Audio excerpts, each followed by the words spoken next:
Bueno, el día de hoy vamos a tratar muy pocos asuntos, uno nada más. Ahora sí que es calidad, no cantidad. Estamos muy contentos porque ya el día de ayer se aprobaron las leyes secundarias para la Guardia Nacional.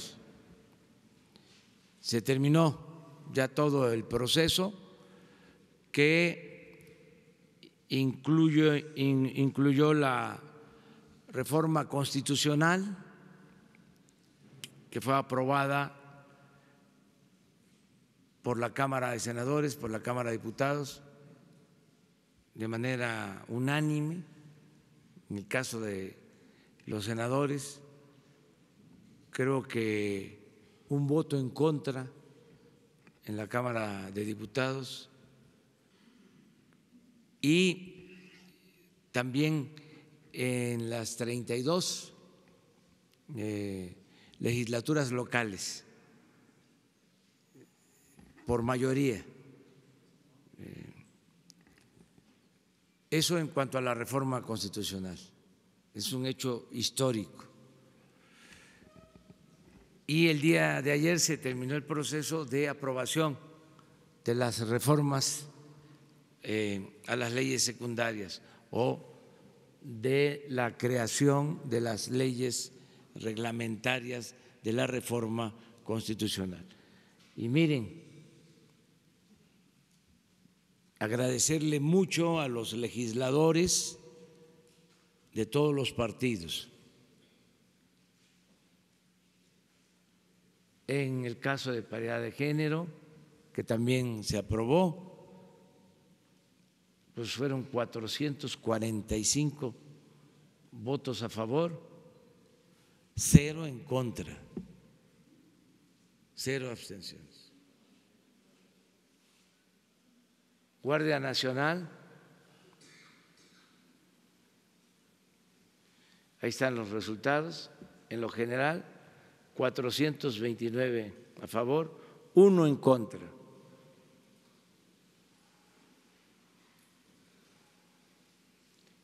En uso de la fuerza, en lo general, 436 a favor, 1 en contra.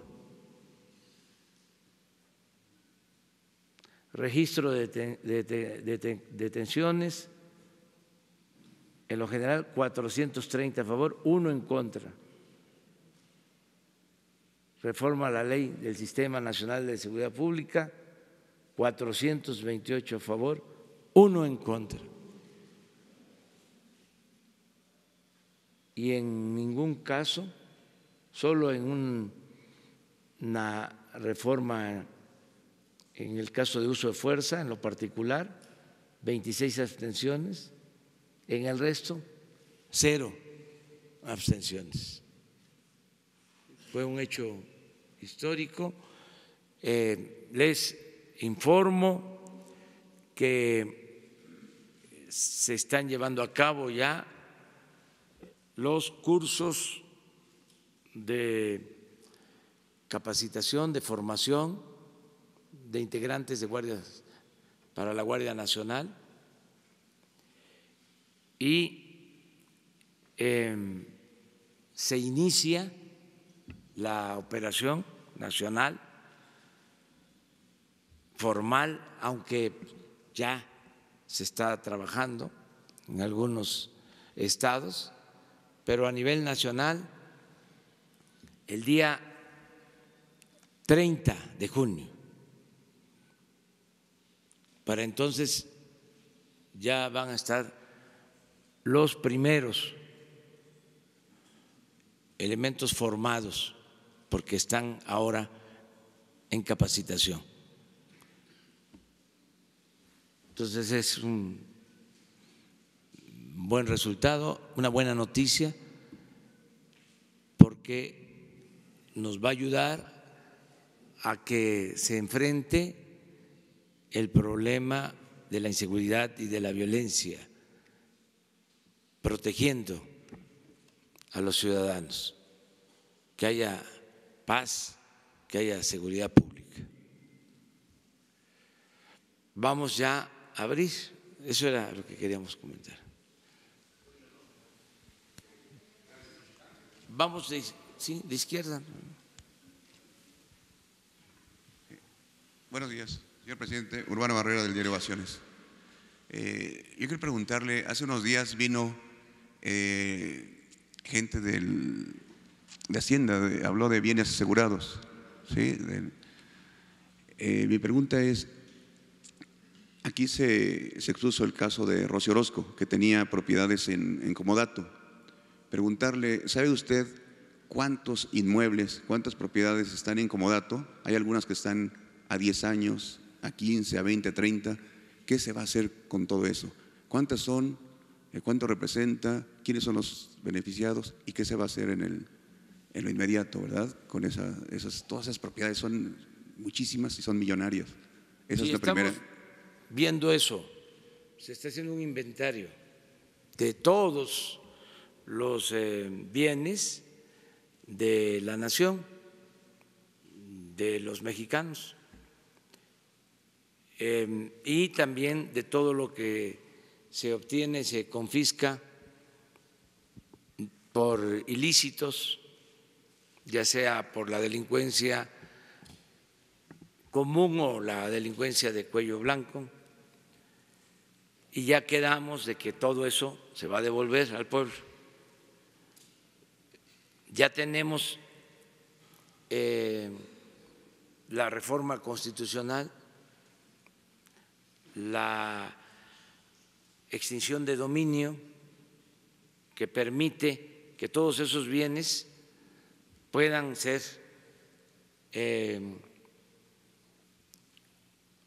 obtenidos para el desarrollo de México. La palabra confiscación no es la más correcta, porque en la misma Constitución está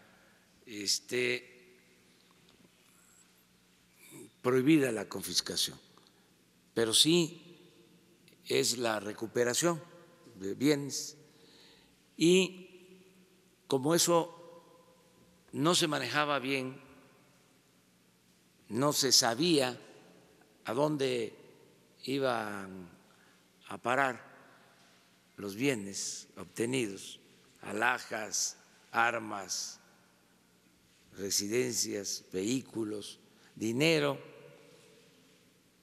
pues ahora se está haciendo el inventario de todo lo que hay y el instituto, para devolverle al pueblo lo robado, va a darle seguimiento. Tenemos el caso, por ejemplo, de la confiscación de dinero, de dólares, que antes, según el informe que me presentaron, iba ese dinero al Banco del Ejército, a las bóvedas del Banco del Ejército, y ahora va a los ministerios públicos, a la Fiscalía General. Entonces estamos resolviendo sobre leyes secundarias para definir claramente qué destino van a tener estos bienes. Ya lo acordamos de que se tienen que devolver al pueblo, y en dónde van a quedar en custodia, que se sepa muy bien y que se transparente, que cada mes se informe de cuánto ingresa. Hoy precisamente nos informaron sobre la operación del Ejército y de la Marina en acciones de combate al narcotráfico, de cómo se están clausurando laboratorios, las llamadas cocinas y detención de personas por narcotráfico, tanto en tierra como en mar.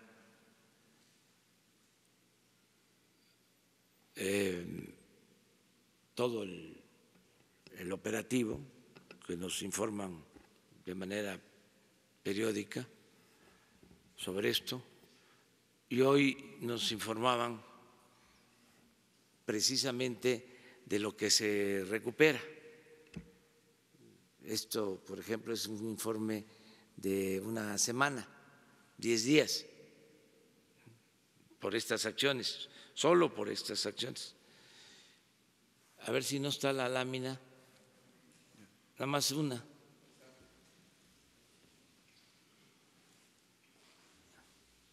Este es del 9 al 23 de mayo. Si ven, nada más del 9 al 23, que estamos hablando de 14 días, ¿no? 4.437.000 dólares. 50 millones de pesos aproximados, si hago bien las cuentas. Entonces, todo esto va para la gente, se regresa y se va a estar informando. Y ven también vehículos y armas.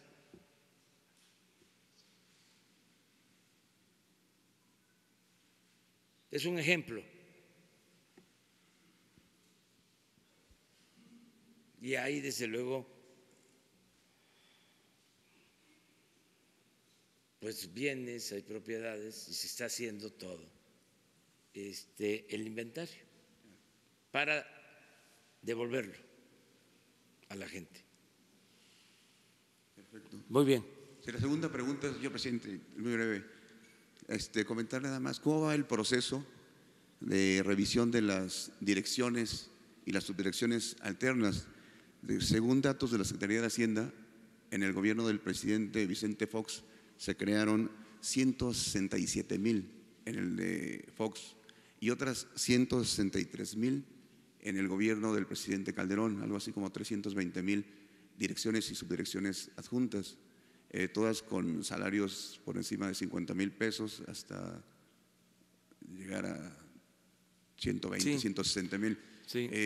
¿Qué se está haciendo en este caso y cómo va Pues este inventario, este registro? Porque muchas de ellas ni siquiera iban a trabajar. Y complementario a esto, le iba a comentar, tenemos todavía el vicio, por ejemplo, en todas las alcaldías de la Ciudad de México, áreas en donde todavía la entrada y salida, el chequeo de asistencia del personal es con firma, es a través de una persona que lo registra y ahí se da un tráfico de todo, ¿no? Hay gente que tiene 2, 3 trabajos y llega a las alcaldías y firma, llega una hora, se va. No, sería muy fácil poner un reloj checador, un digitalizador. ¿Qué propondría usted, señor presidente? Gracias. Bueno, estamos haciendo un ajuste, no es nada nuevo, no debe de sorprender a nadie. Yo siempre he planteado que la fórmula para transformar a México estriba en acabar con la corrupción y en hacer un gobierno austero. Esa es la fórmula. Y que eso permite liberar muchos fondos para el desarrollo. Porque era mucha la corrupción en todos lados.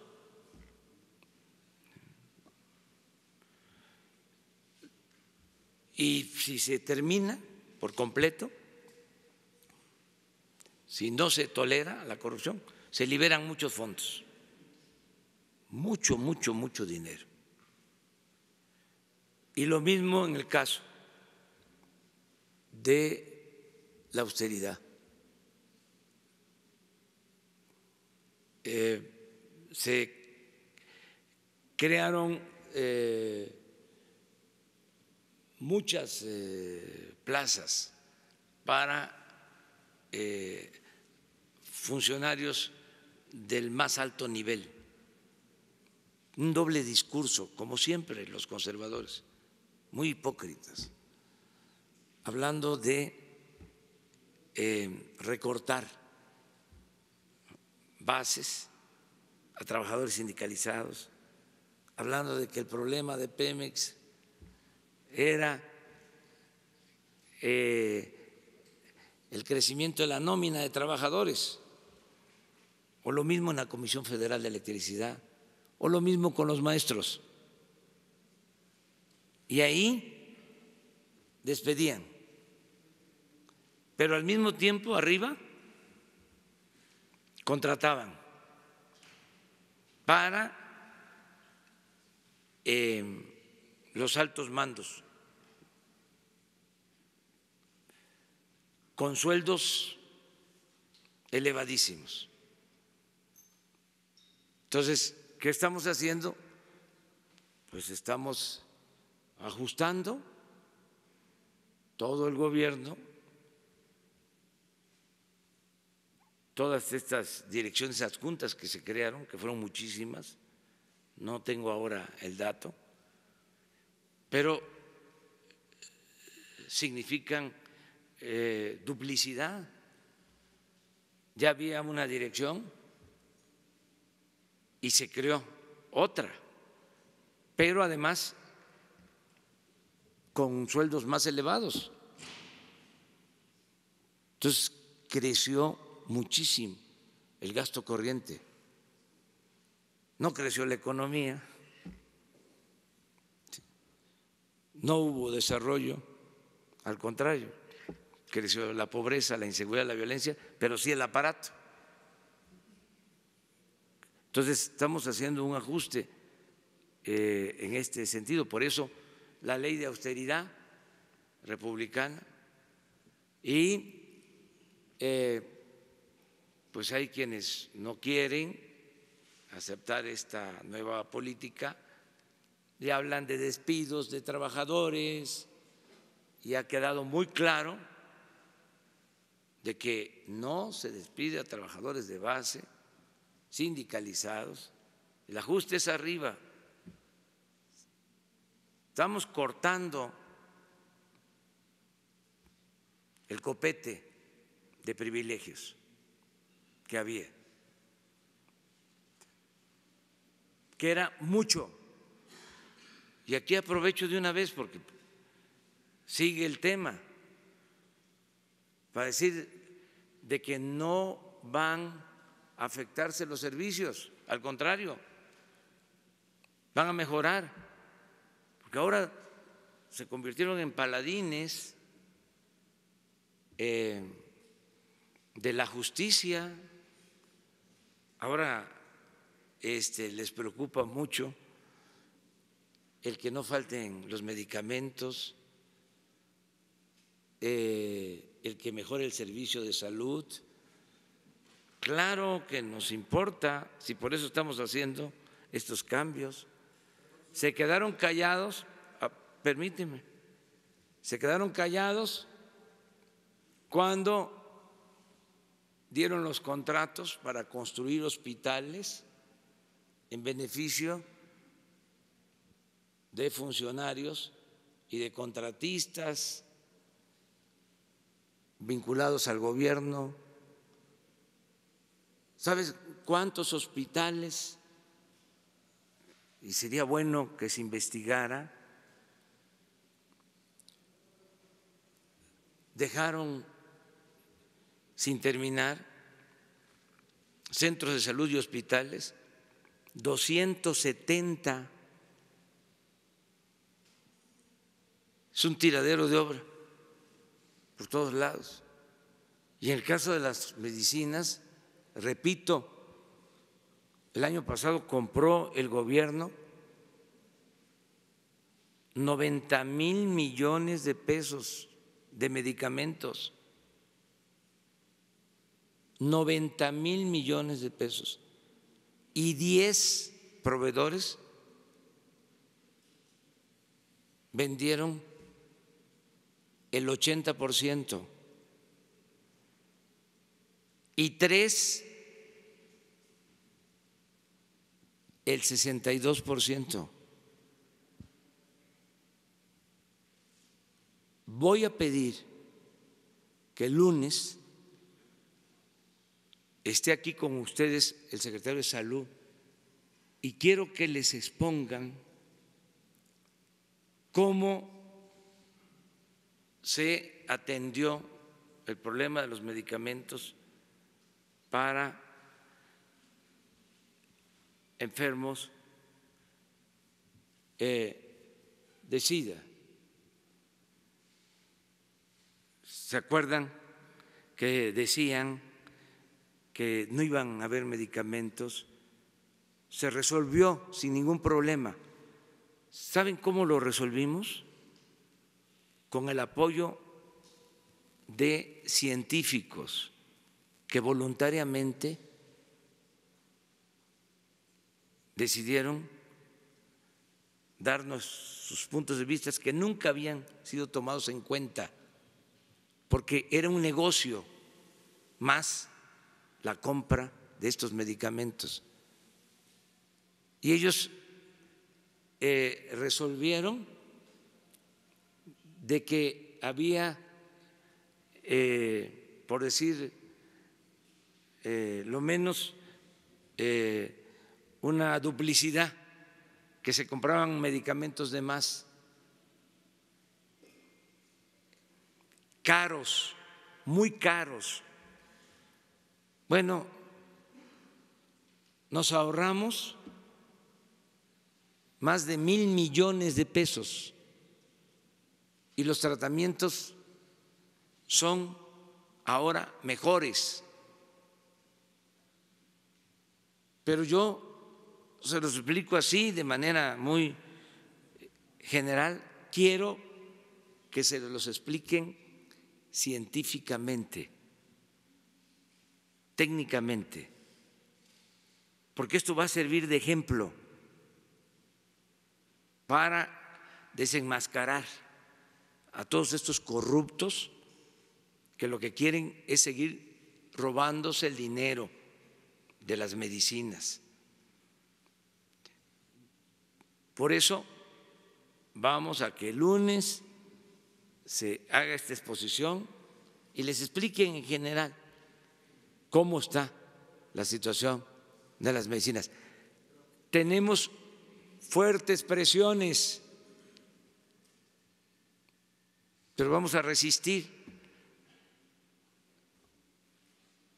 No se va a permitir el huachicol en nada,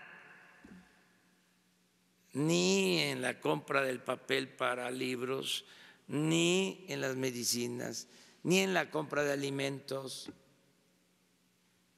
En nada se acaba el huachicol, se termina la corrupción. Y habían hasta quienes no tenían nada que ver con la venta de medicamentos, políticos. Luego se enojan porque salen a relucir los nombres, pero ¿para qué se meten? El pueblo es mucha pieza. Es mejor que ya entiendan que las cosas han cambiado, porque nosotros no nos vamos a quedar callados. Cero corrupción, cero impunidad. Entonces, es muy bueno el debate que se está llevando a cabo. A ver, pero con él primero. Buenos días, señor presidente. Buenos días, señor presidente. Carlos Montesinos de La Hoguera. Pero entonces, ¿a qué responde lo que dicen ayer los directores de 11 hospitales especializados como cancerología, neurología, el infantil, de que sí hay una afectación en los recursos, en los medicamentos?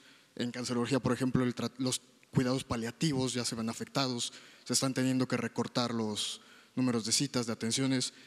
¿A qué responde si usted mantiene esta postura? ¿Dónde está ese dinero? ¿Dónde están esos recursos? Habría que revisar, pero los institutos tienen presupuesto suficiente. Les diría que son de los hospitales con más recursos. Claro, bien merecido, son institutos de excelencia, son institutos de dimensión mundial, así como se atienden esos institutos, así como se tiene presupuesto en esos institutos, así quisiera, y ese es mi propósito, que haya atención médica en centros de salud, en las comunidades pobres, que no falten los médicos, que no falten los medicamentos, y en todos los hospitales. Entonces, si hay falta de medicamentos o de equipos en los institutos, de inmediato se resuelve, porque hay presupuesto. Además, que quede también absolutamente claro, para la salud del pueblo, para la educación del pueblo, no hay límite en cuanto a presupuesto. Sería una contradicción que un gobierno que surge de un movimiento popular, que estamos a favor de combatir la pobreza, de atender a todos, de escuchar a todos, de respetar a todos, pero de darle preferencia a los humildes, de que por el bien de todos, primero los pobres, no destinemos recursos para la salud o para la educación. Sí, ayer hablé, lo vuelvo a decir, el compromiso es que vamos a tener en el sexenio un sistema de salud pública como el de Canadá, como el de los países nórdicos. Es el compromiso. Atención médica, medicamentos gratuitos, centros de salud, hospitales suficientes, no saturados, buenos equipos, buenos laboratorios, médicos suficientes, especialistas, no solo en las grandes ciudades, sino donde hay hospitales de especialidades en las zonas apartadas y que necesitamos tener especialistas y medicinas y no cuadro básico, todas las medicinas. Ese es el compromiso. Pero son muchos los intereses. Yo nada más les recuerdo, para documentar sobre el porqué de esta polémica y el porqué de este asunto. El presidente Obama inició una reforma de salud en Estados Unidos y no pudo por los intereses creados alrededor de todo lo que tiene que ver con la salud. Nosotros vamos a poder, nosotros vamos a poder, vamos a dar el ejemplo mundial en eso y en otras cosas. Tiene que ser liberados los 2.400 millones de pesos de Hacienda. ¿Eso se va a ordenar, presidente? Sí, pero no hay congelamiento de recursos, son inventos. El lunes les informan, el lunes que venga el secretario de Salud, es más, hoy mismo les informan. Es que lo voy a volver a decir, que parece que no se entiende. Hay presiones, sí, hay presiones de los que venden las medicinas. Pues imagínense el negocio, imagínense que una empresa vendía 2,000 millones de dólares.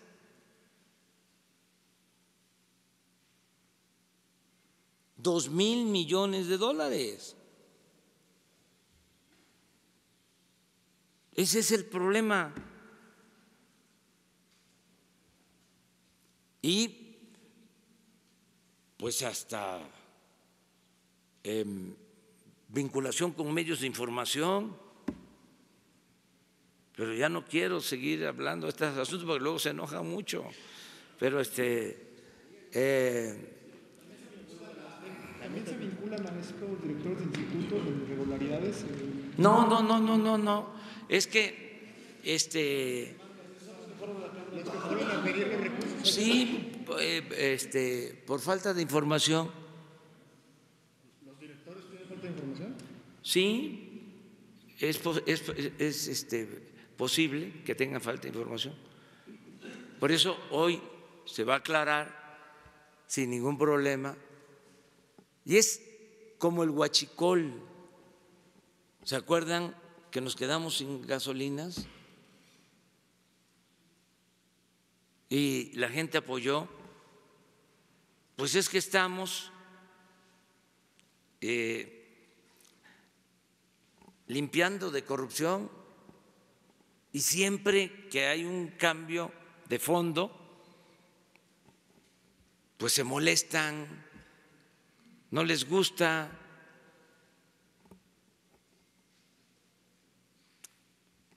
Imagínense cómo vamos a dejar sin medicina a los enfermos.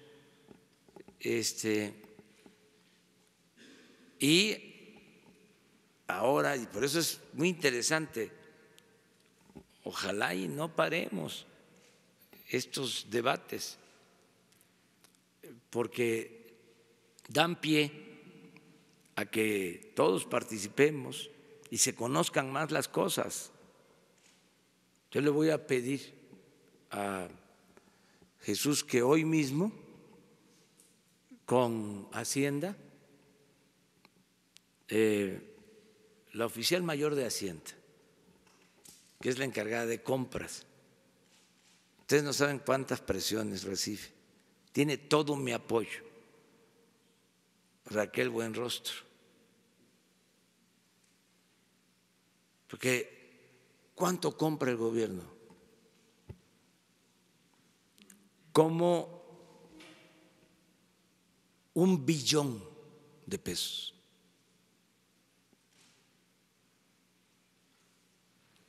Y estamos calculando que nos vamos a ahorrar por lo bajo 200,000 millones de pesos.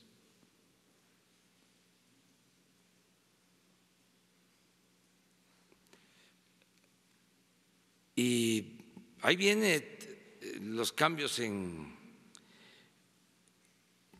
la Comisión Federal de Electricidad, porque también allá hay huachicol. De una vez se los adelanto. Se acaba el huachicol en las medicinas, en el tráfico de medicinas, se va a terminar. Y también el huachicol en la educación, que hay también. Que Raquel les informe sobre todo el plan de adquisiciones y en particular sobre las medicinas. Y esto va a ayudar mucho a que haya información.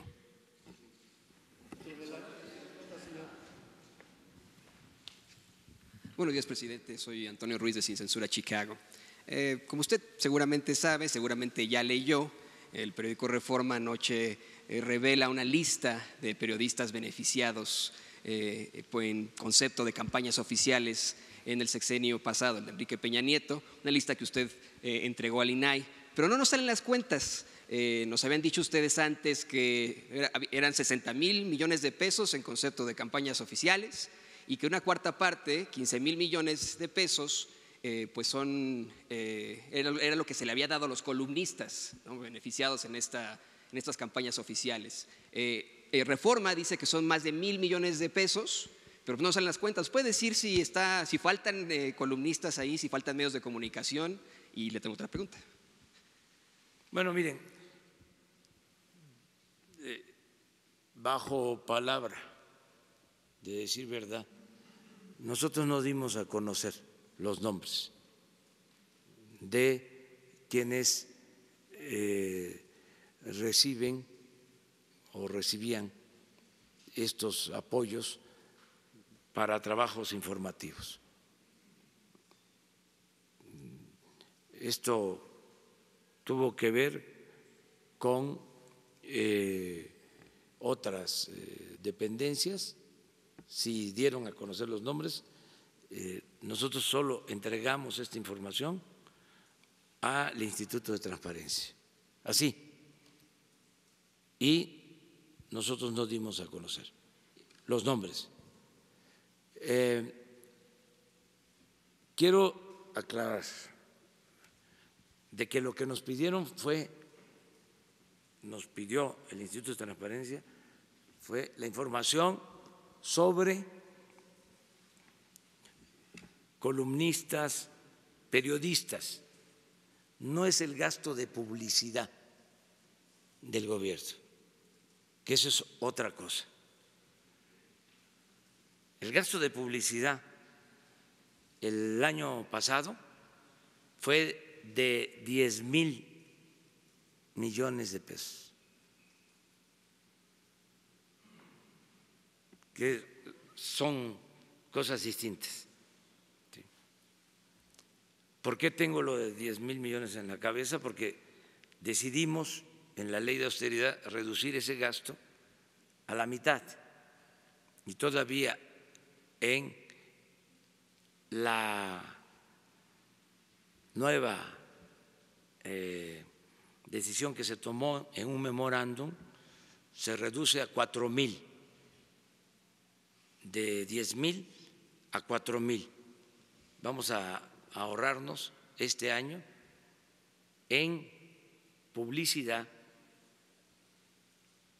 6,000 millones de pesos.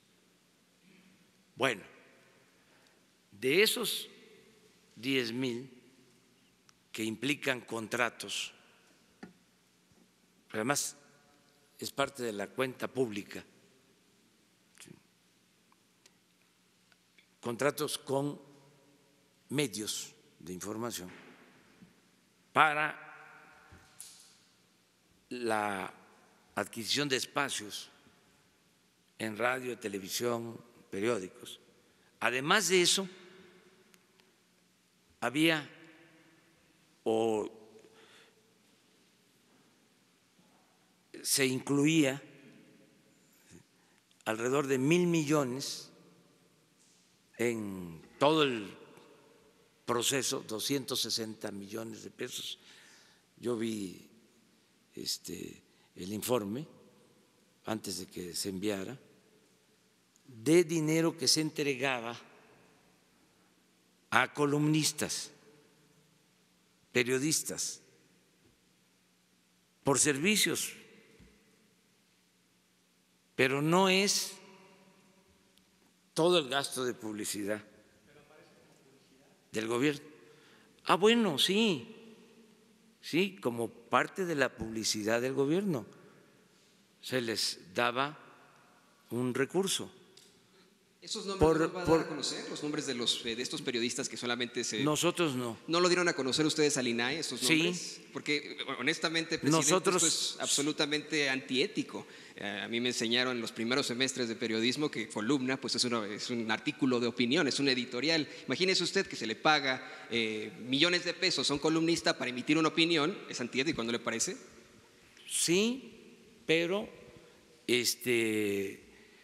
hay un instituto de la transparencia para eso, que fue el que nos solicitó la información. Y aquí dijimos en su momento que no queríamos que se pensara que era una respuesta nuestra ante ataques o cuestionamientos o críticas legítimas. No, se hizo porque ciudadanos pidieron al Instituto de la Transparencia esa información y el Instituto de la Transparencia nos pidió a nosotros esa información y nosotros entregamos esa información y dijimos no vamos a revelar los nombres. Además aclaré que lo de la publicidad es legal, es decir, todos los gobiernos contratan publicidad. Oiga, presidente, pero ya como último, nos habla ahorita si ahora aparecen nombres en un periódico, pues hay que ver quién le entregó esa información primero. En ese periódico también se dieron a conocer hace 2 días nombres de condonaciones de impuestos y no aparecieron todas, ¿sí? Y eso no se vale. Porque si se da la información y entonces aparecen nada más, ¿sí? Yo no vi la lista, pero pregunté porque tengo la información, y aparece esta empresa, y aparece esta otra, y aparece esta otra. No. Entonces, eso no se debe de hacer, porque es como si aquí nosotros nos pregunta Transparencia, a ver, ¿quiénes recibían? Y los que son nuestros amigos, decimos, no, estos no, nada más van estos otros. Nosotros no mentimos, no vamos a ocultar información sobre este asunto.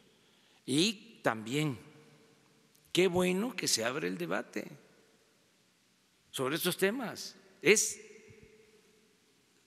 de lo mejor para la salud pública. Entonces, permítame preguntarle, nos habla ahora del fin del huachicoleo en las gasolinas, el fin del huachicoleo en la educación, en los medicamentos. ¿Por qué no el fin del huachicoleo en los medios de comunicación? ¿Por qué? Bueno, pero sigue habiendo publicidad oficial. Yo entiendo perfectamente que necesitan ustedes tener tiempos oficiales, tiene que difundir su mensaje, pero desde antes de las campañas ustedes ya difundían un mensaje muy fuerte en redes sociales. ¿Por qué no darle un fin ya a las campañas oficiales, a la publicidad oficial? Porque necesitamos también, el gobierno requiere informar y además son empresas, son fuentes de trabajo que deben de cuidarse. Además, por ley, nosotros tenemos derecho a informar, es garantizar el derecho a la información, y se hace a través de las redes sociales y se hace a través de todos los medios, pero se van a seguir haciendo contratos de publicidad con medios transparentes, explicando, ¿sí?, por qué a los medios convencionales, no convencionales, de acuerdo a la cobertura, al alcance que tienen, si son medios de periodistas, hay que apoyarlos,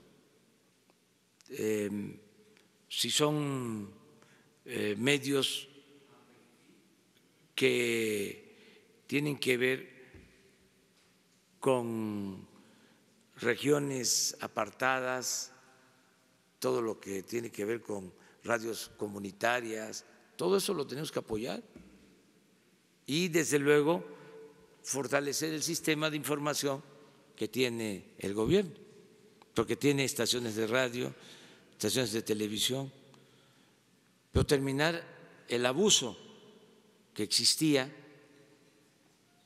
porque no solo era la publicidad, no solo era la publicidad, era el que también hacían otros negocios con el gobierno. Entonces ya todo eso se terminó y les puedo decir algo, lo están entendiendo bien los dueños de medios de información y también los periodistas, ¿sí? Algunos que se molestan, pero pues también tienen derecho a expresarse, a manifestarse. Prohibido prohibir y no va a haber censura para nadie, para nadie.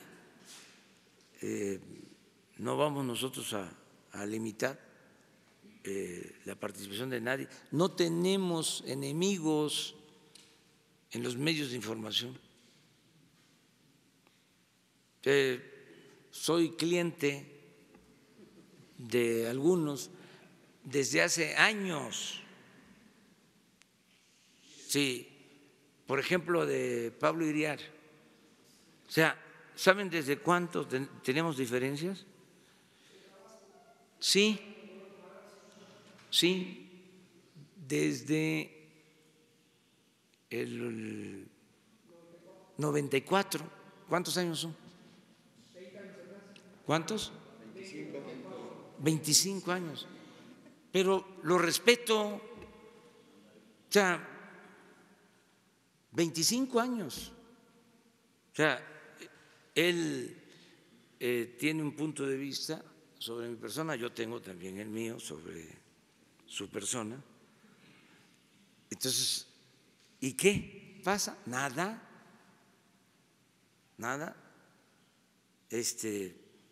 Todos los días, ¿no?, soy cliente, pero pues lo entiendo.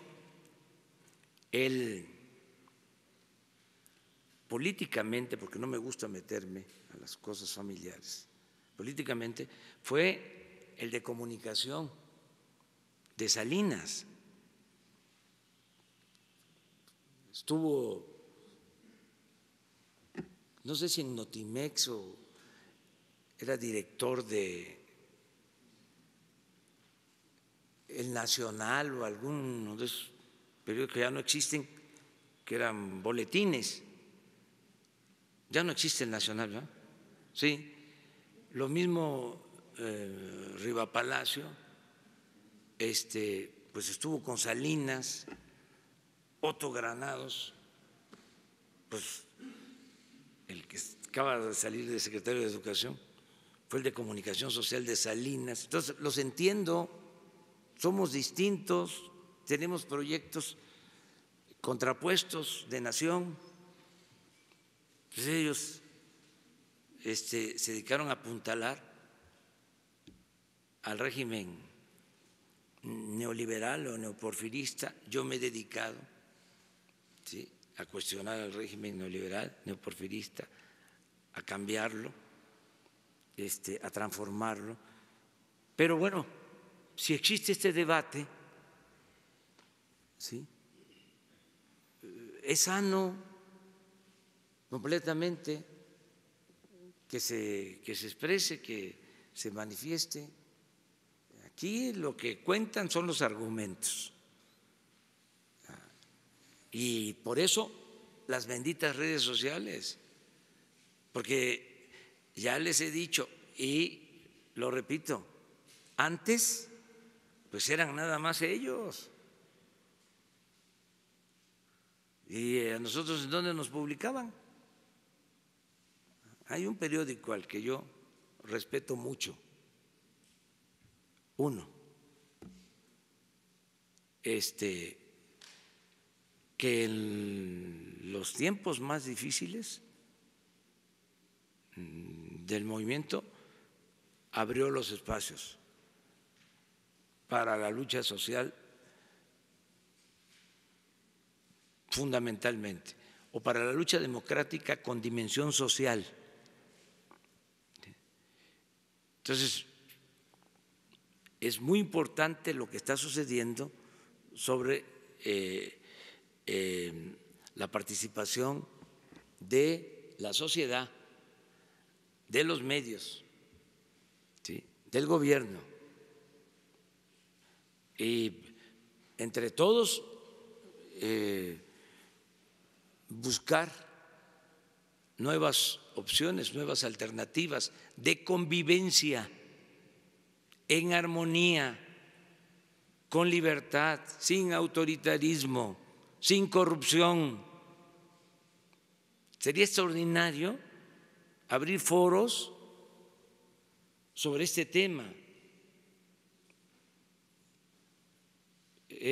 porque sí estamos en un proceso de cambio, de transición, y no solo porque cambió el gobierno y va a cambiar el régimen, el actual gobierno, es un cambio de régimen, no solo por eso. O sea, y se tiene que entender que es una nueva realidad y que no se puede poner vino nuevo en botellas viejas, no solo por eso, sino por el avance de la tecnología. ¿Cómo se le hace para mantener a periódicos ante el crecimiento constante de las redes sociales? Imagínense los jóvenes. Vamos a ver a los jóvenes dentro de 2 años, 3 años, 5 años, 10 años, como nosotros que nos levantábamos y después del café buscábamos el periódico para leer, o era parte de la costumbre, o la radio, desde que uno se levantaba, porque además no solo eran las noticias, sino eran los avisos. En mi estado era que mandaran el cayuco a la orilla del río porque iba a llegar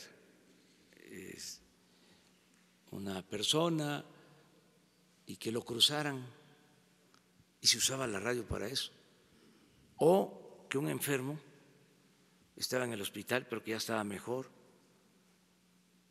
Pero ahora, ¿sí?, en muchos casos todo es con el Internet y vamos a comunicar a todo el país con el Internet. Entonces,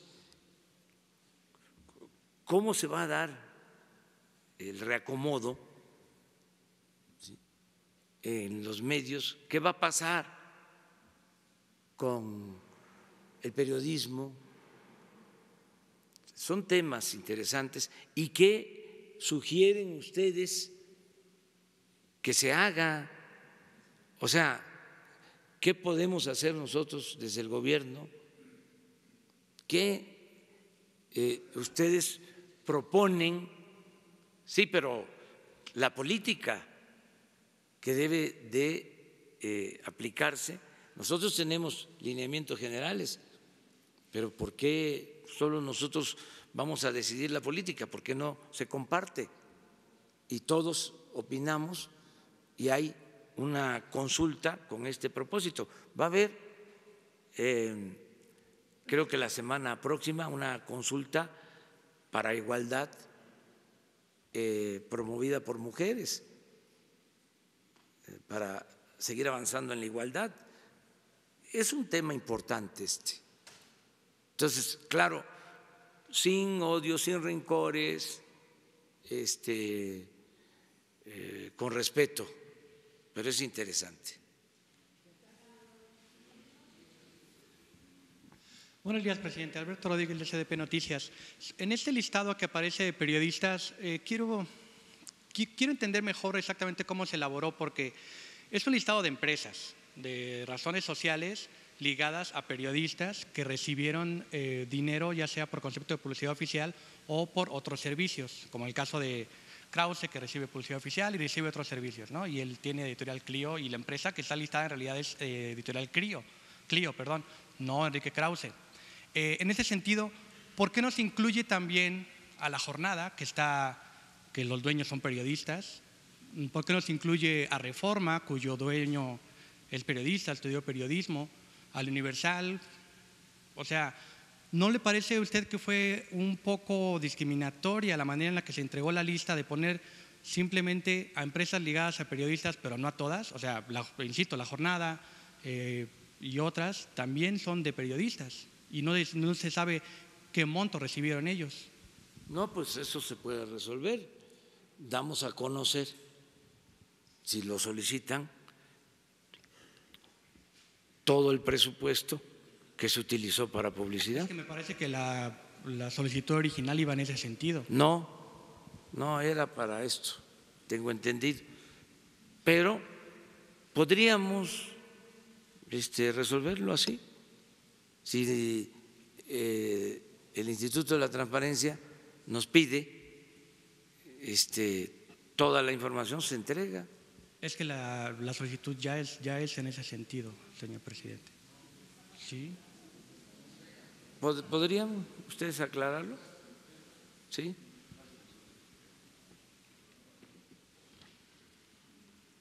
Con permiso. Buenos días. Se han hecho varias solicitudes de información. La primera, que fue la que se respondió, porque también se recurrió al Instituto de Transparencia y ordenó que se liberara la información. Entonces, nosotros estamos atendiendo todas las solicitudes, hay más de 50, y hay una solicitud que incluye toda la información que están señalando de todos los contratos de publicidad. Y nosotros tenemos esa información, en la medida en que se está solicitando, se está entregando tal como se está solicitando. Entonces, por supuesto que está ya la entrega, se va a hacer entrega de esta información, está preparada. Entonces, igual todos los detalles de por qué se incluyó, se ligó a periodistas con empresas, porque pertenecen a los consejos de administración, forman parte de la empresa. Entonces, esa es la manera por qué se definió así y se lo relacionó con los contratos. Así como algunos sitios web, etcétera, que tienen también relación con periodistas en lo particular. O sea, para contestar tu pregunta, ya viene toda la información. tenía otra pregunta. A ver, otra. Acaba de salir el resultado del Producto Interno Bruto en el primer trimestre y es una contracción de 0.2% en comparación al trimestre inmediato anterior. Esto daría, con este resultado es casi imposible que se logre el crecimiento de 2% en este año. Vamos a esperar. Ya se fue la cuarta parte del año. Sí, pero todavía queda tiempo y hay, por otro lado, buenas noticias. Está creciendo la inversión. Lo dije ayer, tenemos fortaleza en nuestra moneda, se aprecia el peso más que otras monedas en el mundo, se fortalece el peso y hay estabilidad en cuanto a inflación y va a haber más crecimiento, va a haber mucho más crecimiento. Entonces vamos a esperarnos. Es que todavía está hecha la apuesta, o sea, no me estoy echando para atrás, o sea, además vamos a esperarnos a que termine el año.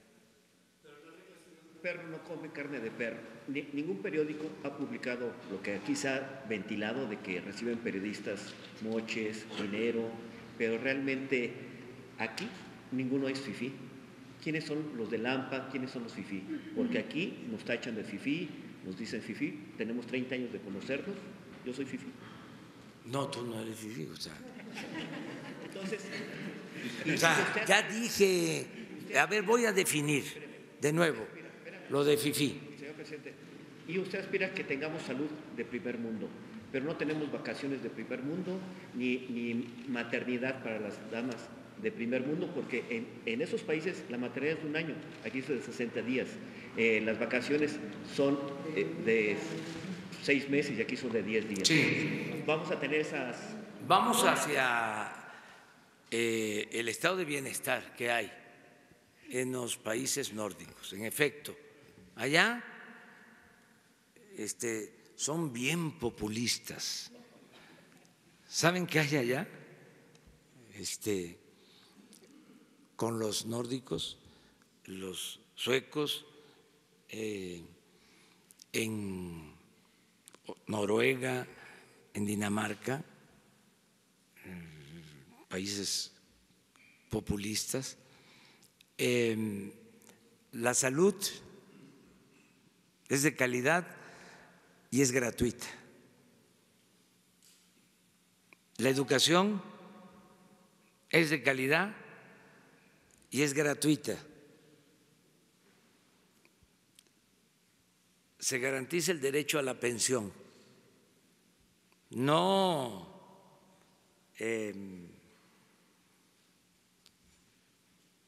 en una poca cantidad, sino pueden estar recibiendo en pesos un pensionado. En Dinamarca, 25, 30 mil pesos, después de los 65 años. ¿Saben por qué han podido alcanzar eso? Porque no hay corrupción, ni en Suecia, ni en Dinamarca, ni en Noruega. No hay corrupción. Y también no hay violencia. Entonces, es muy sencilla la fórmula, que no haya corrupción. A ver, les pregunto, ¿dónde creen ustedes que hay más multimillonarios? ¿En Suecia, en Dinamarca, en Noruega o en México?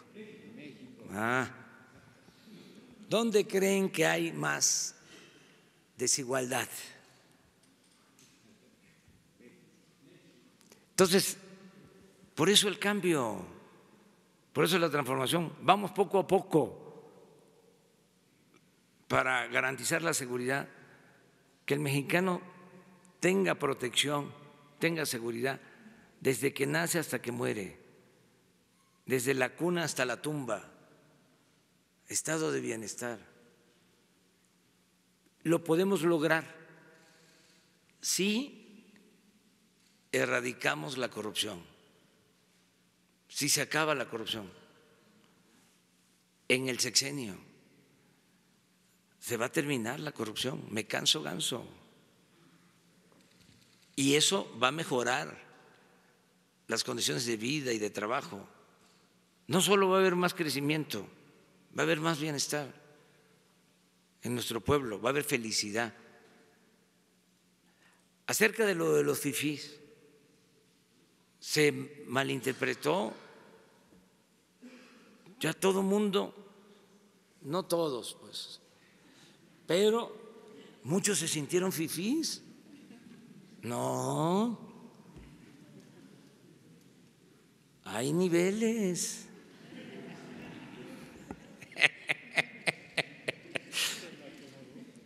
El fifí es como el junior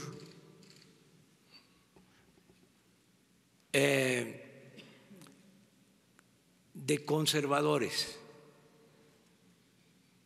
de oligarcas. Esto surge, lo he explicado, de cuando triunfa el movimiento revolucionario, cuando triunfa el presidente Madero. Los porfiristas, no todos, pero sí en su mayoría, de la oligarquía,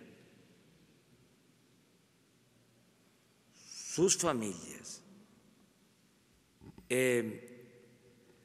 pues rechazan al presidente Madero, lo rechazaban hasta los propios miembros de su familia.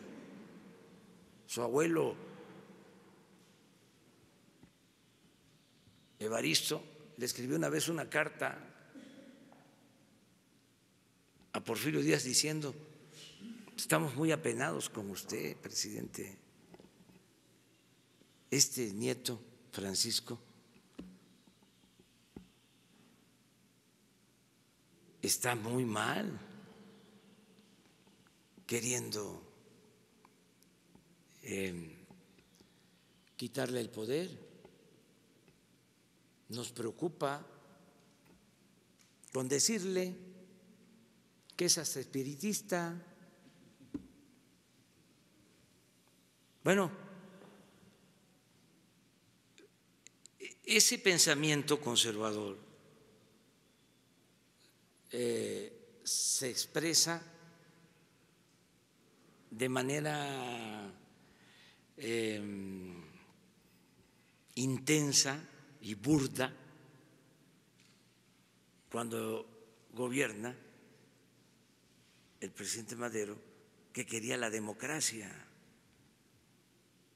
un hombre bueno. Entonces, cuando empieza la represión impulsada por ellos y desde luego permitida por un embajador de Estados Unidos, cuyo nombre es preferible olvidar, el peor embajador que ha habido en México, de los Estados Unidos, y otros grupos de intereses creados.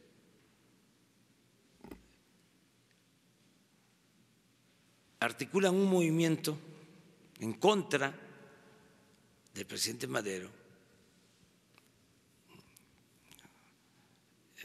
al grado de que aquí lo apresan, aquí, cerquita, lo tienen en la intendencia preso, a él, al presidente, al vicepresidente Pino Suárez, al general Ángeles y de aquí los sacan en la madrugada para asesinarlos cobardemente en Lecumberri. Bueno, eso que se conoce como la escena trágica comenzó con la detención del hermano del presidente Madero, de Gustavo Madero, que lo torturaron de manera inhumana en la Ciudadela. No recomendaría a nadie leer el relato, la hazaña, el odio que se llevó a cabo en ese asesinato. ¿Qué creen que pasó? Los fifís en ese entonces quemaron la casa de la familia Madero, y cuando asesinaron a Gustavo salieron por las calles en sus coches a celebrarlo. Eso eran los fifís, con una prensa de respaldo, una prensa fifí, conservadora. Entonces, estamos hablando de una circunstancia muy especial. Entonces, no es para que todo el mundo se sienta fifí, solo que tenga ese pensamiento conservador y esas actitudes. Entonces, no son ustedes fifís, o sea, ustedes son periodistas profesionales, honestos, ¿sí? Diría yo, abnegados, porque les pagan muy pocos. Lo que hay que hacer es un movimiento para mejores condiciones salariales en el periodismo. Pero bueno, ya no me meto en eso. Ella. ¿Tú, los dos? Buenos días, ciudadano presidente. Malanderos de Revolución 3.0. El día de ayer nuestro medio publicó un reportaje que involucra a Jorge Alberto Ibáñez Candelaria, un alto funcionario de la Comisión Ejecutiva de Atención a Víctimas, CEAP. El delito es de sustracción de una menor de 11 años. La madre de la menor lleva más de 2 años sin ver ni saber nada de su hija, pese a tener la guarda y custodia de la niña. Durante estos 2 años, jueces le han ordenado al funcionario entregar a la niña a su madre y por desobedecer en varias ocasiones ya se emitió una orden de arresto. Además, un juez ordenó la búsqueda de la menor a la Policía Federal Ministerial y a la Dirección General de Asuntos Policiales Internacionales e Interpol. También se activó la alerta Amber para su localización. El propio funcionario ha retado a la madre a continuar con este proceso jurídico, aunque él nunca ha tenido la guardia y custodia de la menor. Asegura que podría continuar 2 años más sin problema interponiendo amparo. Debo comentar que la madre no conoce el domicilio del funcionario y tampoco de su hija, y hasta hace unos días no sabía que desempeñaba el puesto de jurídico, un alto puesto en CEAP. Presidente, hay audios en poder de este medio que prueban las agresiones y amenazas por parte de cercanos al funcionario contra la madre y su familia. Además, tiene un hijo de 4 años y desde hace 6 meses no le pasa una pensión que corresponde al 45% de su sueldo. Con todo lo expuesto, aún así un juez le otorgó al funcionario una suspensión definitiva para que no pueda ser arrestado y tampoco pueda presentar ante las autoridades a la menor de 11 años. Este funcionario trabaja en una comisión tan importante y tiene que ver con víctimas. Y pese a que no tiene la guardia y custodia de la niña, pues ha conseguido amparos. El próximo lunes un juez podría ratificar que el funcionario se quede con la niña, que no pueda ser arrestado. Y usted nos ha hablado de que su gobierno no va a permitir la corrupción. Yo le he presentado este caso. ¿Qué opina y qué podría hacer su gobierno por esta madre? Gracias. Pues que sea atendida. Si tú tienes la comunicación con ella, que se ponen de acuerdo con Jesús para que la reciba la secretaria de Gobernación. Ese es el compromiso. Y que le explique sobre su problema y qué se puede hacer para ayudar. ¿Te parece? Bueno. Señor presidente, Jaime Hernández, de Bajo Palabra. El Servicio Postal Mexicano viene atravesando por varios periodos de crisis, pues las administraciones anteriores no le invirtieron lo suficiente para su eficiencia. Los trabajadores han denunciado que la situación actual es complicada, que no cuentan con los recursos materiales necesarios, como es falta de parque vehicular, refacciones y poca eficacia administrativa. Además, en cuestión de mensajerías, hay empresas privadas muy competitivas. La pregunta que le haría a usted es si su gobierno tiene algún plan de rescate para el Servicio Postal Mexicano y sus trabajadores, y si queda descartado cualquier intento de privatización como pretendían los gobiernos pasados. Sí, eso último, queda descartado cualquier intento de privatización del servicio postal. Eso lo puedo afirmar. Y vamos a ver, voy a revisar, voy a pedir un informe de cómo está la situación de los trabajadores. No se va a despedir trabajadores, no hay privatizaciones, eso que quede muy claro. No se va a continuar con la misma política antipopular y entreguista. Eso queda de manifiesto. Me tengo que ir porque voy a Zacatecas, voy a Pinos, Zacatecas, y luego voy a San Luis Potosí. Hoy son 2 actos. Mañana voy a Guanajuato.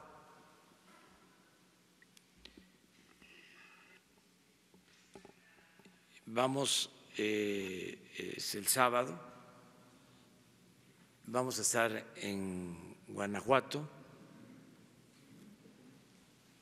y en Querétaro. Y el domingo vamos a la refinería de Salamanca, que nos falta de revisar. Ya con Salamanca sería,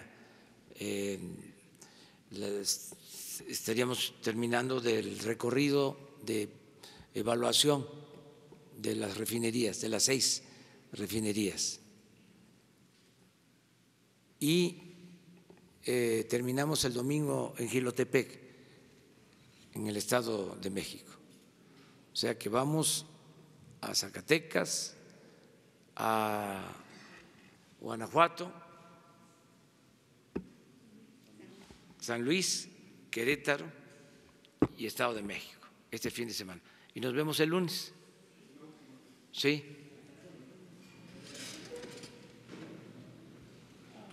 Gracias, presidente. Daniel Blancas, de Crónica. Hoy, presidente, documentamos cómo se ha desmantelado, usted sabe que es un tema al que yo le he dado mucho seguimiento, cómo se ha desmantelado el CREFAL, este organismo internacional que albergará o coordinará las 100 universidades del bienestar. Se pasó por encima de su normatividad, de sus estatutos. Usted sabe también que es un organismo que tiene representación de otros países de América Latina. Entonces, se anuló su normatividad para albergar este proyecto, que usted sabe que desde hace 70 años está destinado a la alfabetización de personas en América Latina. Se borró de su página de internet su historia, las publicaciones, su acervo bibliográfico, para albergar este proyecto de las 100 universidades. La pregunta concreta, presidente, es si hay posibilidades reales de que este programa de las 100 universidades se quite de enredos, se quite de pisotear la vida de los estudiantes como los que ya hemos documentado de Morena, se quite de pisotear la normatividad de un organismo internacional como CREFAL para crecer como se requiere bajo la tutela constitucional de la SEP. Sí, miren, ya la vez pasada trataste el tema. Antier, se tuvo una reunión del Gabinete de Bienestar, estuvo Raquel Sosa, ya está preparada para venir aquí como acordamos y hacerles una exposición sobre las 100 universidades públicas y lo del CREFAL. Es muy probable que la semana próxima esté ella con ustedes y esté el secretario de Educación, Esteban Moctezuma, y se va a informar bien sobre este caso. Que se aclare, digamos, sí, que se todos aclare. los detalles, ¿no? Sí, sí. No sé si continúa la idea de que será un organismo externo el que administre los recursos de CREFAL o habrá alguna modificación en ese sentido. Les van a explicar cuál es el procedimiento legal que ya se resolvió sobre esto. ¿Usted sabe con qué recursos en este momento está operando CREFAL? Porque revisamos la historia financiera del organismo, se le daban alrededor de 300 millones de pesos el gobierno mexicano, pero era dinero por debajo del agua, que no había mecanismo de rendición de cuentas. ¿Se seguirá con ese proceso de alimentación financiera al CREFAL? Si te parece, que les informen la semana que viene, sobre todo esto. Están tomando Muchas nota gracias. y les van a informar. Muchas gracias. Gracias.